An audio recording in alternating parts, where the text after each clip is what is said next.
Olá, queridos, é uma alegria, uma satisfação podermos, propriamente dito, iniciarmos essa série de mensagens do Novo Testamento. É claro, são mensagens simples, objetivas, mas com o intuito de fazer com que você se interesse mais e que nós nos interessemos mais para conhecer as mensagens concernentes a Cristo, o seu ministério, o ministério dos apóstolos, os livros que compõem aí o Novo Testamento, a Nova Aliança, o Novo Pacto, feito no sangue de Cristo, e fazer-nos que aproximemos mais e mais do Eterno Salvador.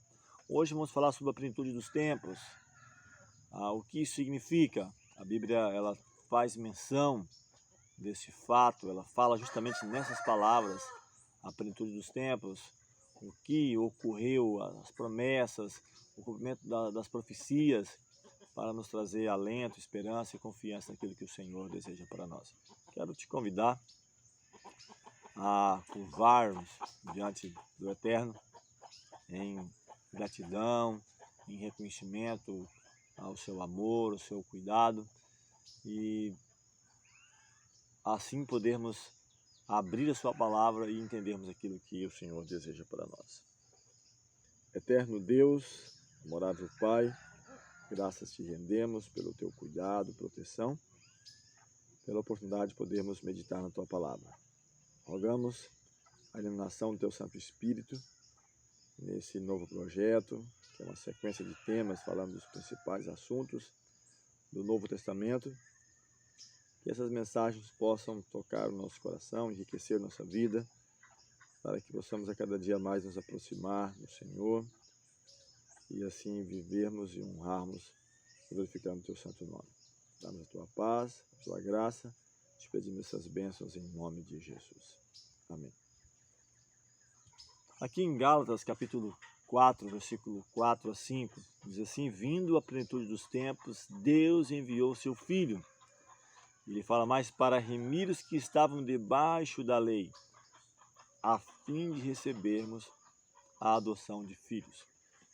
Então, nos escritos de Paulo, a carta aos Gálatas, ele menciona que havia uma profecia, havia uma mensagem, e que ao chegar à plenitude, ou seja, o tempo certo, aprazado, nem mais nem menos, Deus cumpre com a sua palavra e envia o seu Filho. Nós mencionamos, quando falávamos da introdução, do que queríamos trabalhar no Novo Testamento, o livro de Hebreus, capítulo 1, versículos 1 a seguir, diz que Deus, havendo antigamente falado de muitas maneiras, de muitas formas aos pais, pelos profetas, nos últimos dias nos falou pelo Filho, pelo qual também, ou com o qual fez o universo, o qual é expressa a imagem de sua pessoa. Então ele fala de que Deus não se contenta simplesmente em falar através da natureza, porque a natureza também fala do cuidado paternal de Deus, onde diz que os céus proclamam a glória de Deus, o firmamento anuncia a obra de suas mãos, um dia faz declaração a outro dia, uma noite revela a sabedoria a outra noite, sem linguagem, sem fala, ouve suas vozes até os confins da terra. Está registrado em Salmo 19. Mas Deus, além disso, da natureza, além de falar também pelos profetas, fala através do próprio Cristo. Havia uma promessa, a vinda do Salvador foi feita a Adão e Eva no Éden, esperando aquele que redimiria o seu povo, onde ele fala ali, no sentido figurado, a serpente, de que esta feriria o calcanhar, mas o descendente da mulher feriria a cabeça da serpente, representando de que nasceria alguém que viria para resgatar, para salvar. E essa promessa foi passando de geração a geração. A cada criança que nascia, quem sabe se fazia uma pergunta, seria esse o Salvador? Quem sabe a própria Eva, quando nasce Caim, seria esse o Redentor? Mas ao invés de ser o Redentor, ele tão somente foi aquele que tirou a vida de seu irmão. E por que causa fez? O apóstolo Pedro escreve: porque as obras dos seus irmãos, do seu irmão eram boas e a dele eram más. O próprio Deus, o Eterno, fala com ele: se fizer o bem, haverá aceitação para ti, mas se não, o pecado jaz à porta, mas cabe a você dominá-lo. O cumprimento da promessa demorava, e foram morrendo geração após geração. Enoque, ele espera a promessa e é repetida essa promessa aos patriarcas, aos profetas, mantendo viva essa esperança. A profecia de Daniel revela o tempo. Falamos sobre isso também quando trabalhamos as profecias no Antigo Testamento, falando sobre Daniel. Ele interpreta o tempo, onde ele fala 70 semanas estão determinadas ao seu povo para extinguir o pecado, para expiar a iniquidade, colocar fim às injustiças, selar a visão e ungir o Santo dos Santos, o Messias. Então havia uma profecia que apontava o tempo.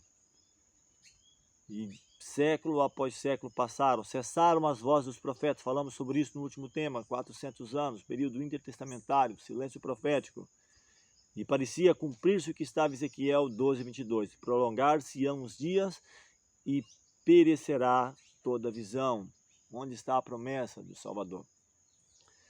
Então acontece o movimentar das nações. Falamos sobre isso, estamos trazendo em destaque novamente. Vindo à plenitude dos tempos, Deus envia o seu Filho. A providência de Deus havia dirigido o movimento das nações. Não foi a habilidade, a perícia da guerra, quem sabe de Babilônia, dos Medos e Pérsia, da Grécia, de Roma. Não foi isso, foi o movimentar. Foi a providência de Deus que havia apontado o caminho que se sucederia um ao outro, desde Babilônia até não só simplesmente o contexto do Novo Testamento, mas os nossos dias. O mundo estava então preparado, maduro para a vinda do libertador. As nações estavam unidas sob o mesmo governo. A cultura greco-romana falava-se vastamente uma língua, a qual era por toda parte reconhecida como a língua da literatura, quem sabe da poesia, da profecia e de tudo aquilo de importância naquele contexto. Então, de todas as terras, os judeus da dispersão reuniam-se em Jerusalém para as festas anuais. Então era o momento onde o Redentor deveria então nascer. Estava preparado todo esse contexto para que isso acontecesse. E quando eles voltassem, claro, para as terras onde eles estavam dispersos, essa mensagem poderia ser levada do desejado de todas as nações. Através de figuras e símbolos, falamos sobre isso. Então, por meio da natureza, de figuras, símbolos, patriarcas, profetas, do ritual do santuário, falamos sobre isso também na série sobre o Antigo Testamento, sobre essas festas, pelo menos sete festas anuais que apontavam para a obra do Redentor, que tiveram cumprimento na vida, no ministério, na morte de Cristo, algumas, quem sabe, até mesmo para a segunda vinda, mas parte delas para a primeira vinda de Cristo, cumprindo ali com seu ministério e sua morte. As lições deviam ser dadas à humanidade na linguagem da própria humanidade, não numa linguagem que eles não entenderiam. O mensageiro do concerto devia falar, sua voz devia ser ouvida em seu próprio templo. Cristo tinha de vir para proferir palavras que fossem claras e positivamente compreendidas. Ele até mesmo menciona, se eu não tivesse vindo e não tivesse falado, teriam desculpas, mas porque vim, falei, ensinei, o vosso pecado permanece. Cristo nos ensinou como viver de maneiras mais diversas, a sua vida de simplicidade, o seu nascimento, a sua infância, adolescência, juventude, nos ensina como poderemos viver e vencer através do poder de Deus em nossa vida. Ele, Cristo, o autor da verdade, devia separá-la da palha das expressões humanas, que havia tornado sem nenhum efeito os seus ensinos. Então, os princípios do governo de Deus, o plano da redenção, deviam ficar claramente definidos.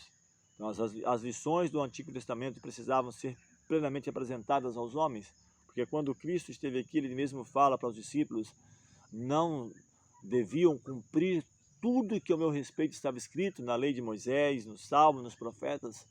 Então, a Bíblia existente nos dias de Cristo eram os escritos do Antigo Testamento.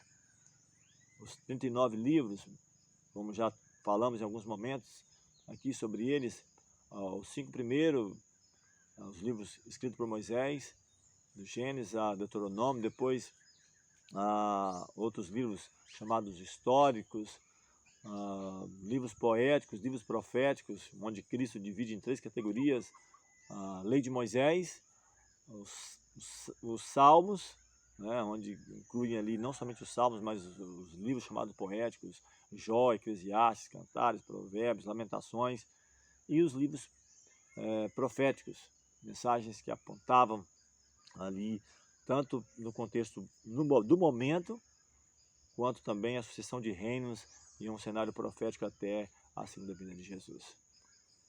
Moisés, ele havia dito, e aqui é repetido no livro de Atos, capítulo 3, 22, que o Senhor vosso Deus vos suscitará um profeta dentre vossos irmãos semelhante a mim. Diz aqui a profecia: e a este ouvireis em tudo que vos disser. Atos 3, 22 simplesmente repete aquilo que foi escrito por Moisés. E novamente, liam como o Senhor havia de ungir alguém para pregar boas novas aos mansos, restaurar os contritos de coração, proclamar liberdade aos cativos e apregoar o ano aceitável do Senhor. Isaías 61, versículos 1 e 2. Havia uma profecia que apontava, e Cristo, ele aponta para si mesmo e diz: cumpriu hoje essa profecia. Estava apontando para ele a mensagem. Então, eles liam como ele havia de estabelecer a justiça sobre a terra, como as ilhas aguardariam a sua doutrina, Isaías 42, versículo 4. Como os gentios andariam à sua luz, e os reis ao resplendor que lhe nascera, Isaías 60, versículo 3. Então, na sua providência, na dispersão, na sucessão desses reinos, como nós mencionamos, Babilônia, Medos e Persa, Grécia, Roma, Deus, na sua providência, na vinda de Cristo, ao povo de Deus negar Cristo, a sua obra, então cumpre ali um período de tempo, também na plenitude do próprio povo hebreu, que é cortado um tempo que era reservado para eles, e a mensagem então expande-se para todo o mundo. Os gentios, os reis, as nações, tendo a oportunidade então de conhecer, de aprofundar de maneira muito mais plena dessa mensagem, que aliás nunca foi propósito do Eterno que ficasse ali exclusivamente para Israel. Israel deveria levar essa mensagem a todas as nações, e agora ela é levada para todos. O mundo da época estava preparado, como nós mencionamos, uma língua onde eles pudessem então falar do libertador. E é justamente sobre isso, o libertador, a mensagem. Gênesis 49, versículo 10, diz que as últimas palavras de Jacó enchiam de esperança. Diz que o cetro não se arredará de Judá, nem o legislador dentre os seus pés, até que venha Siló. Gênesis 49, 10. A referência a Cristo. Então, o enfraquecido poder, né, de Israel testemunhava que a vinda do Messias estava às portas. A profecia, como nós mencionamos, de Daniel, pintava a glória do seu reino sobre um domínio que sucederia a todos os impérios terrestres. E disse o profeta, Daniel 2,44, subsistirá para sempre. Então, ao passo que poucos ali entendiam a natureza da missão de Cristo, em geral, a expectativa deles, né, da nação, era de alguém poderoso que viesse simplesmente para subjugar ali o jugo romano e estabelecer um reino temporal, terrestre de Israel para todo sempre. E a mensagem, é claro, falava sobre isso, um reino que não será jamais destruído, mas não naquele contexto. A primeira vinda de Cristo aqui foi para demonstrar o caráter de Deus, ensinar-nos lições grandiosas, como viver e dar a sua vida em sacrifício, porque isso era necessário, mas ele voltará uma segunda vez, e aí sim, seu reino será restabelecido, vai vir buscar o seu povo, resgatar o seu povo, onde poderemos, a partir de então, estar com o Senhor por toda a eternidade. É uma mensagem poderosa, falando hoje, como nós mencionamos, da plenitude do tempo, esse momento próprio, onde ali acontece todas as mensagens proféticas necessárias onde o próprio Cristo aplica para si, não convinha que se cumprisse tudo isso em minha vida, abre a mente dos discípulos e eles não podem compreender adiante deles, os seus olhos, que as profecias estavam realmente se cumprindo e que o Redentor viera para salvar. Nosso próximo tema, vamos falar sobre Emmanuel, Deus conosco, falando ainda sobre a primeira vinda de Cristo e o seu ministério em prol da humanidade, em prol de cada um de nós. Quero te convidá-lo a orar ao Eterno mais uma vez. Amorável Salvador, te agradecemos pelo cuidado, a proteção, pelas vitórias alcançadas, pela mensagem que o Senhor nos concede, de que no tempo adequado a profecia se cumpre, as profecias concernentes ao ministério de Cristo, seu nascimento, sua morte expiatória para pagar o preço, nos resgatar do pecado e nos propor a salvação em seu sangue. Dá-nos iluminação do teu Santo Espírito, nos guia a cada dia. Te pedimos essas bênçãos e agradecemos em nome de Cristo Jesus.